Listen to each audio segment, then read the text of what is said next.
400 pasyente sa Mariano Marcos Memorial Hospital and Medical Center sa Batac, Ilocos Norte ang wala nang binayaran sa ospital na dinalaw po ni Pangulong Ferdinand R. Marcos Jr. Yan ang ulat ni Clazel Pardilla.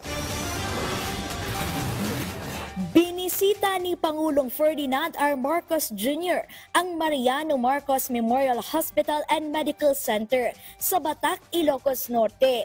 Layo nitong tiyaking na ipatutupad ang zero balance billing o bayad na bill mo program sa ospital.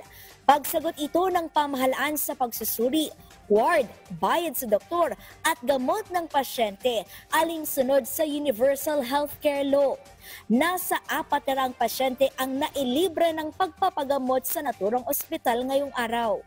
Sa kabuuan, higit 61,000 pasyente na ang nakapagbenepisyo sa zero balance billing matapos bayaran ng administrasyon ni Pangulong Marcos ang 1.43 billion pesos na hospital bill. Naghati din ng 2,000 pagkain ang tanggapan ng Pangulo sa mga pasyente, kanilang pamilya at kawani ng ospital. Habang nag-abot naman ng family food pack at sako-sakong bigas, si House Majority Leader at Ilocos Norte 1st District Representative Sandro Marcos. Clazel Pardilla para sa Pambansang TV sa Bagong Pilipinas.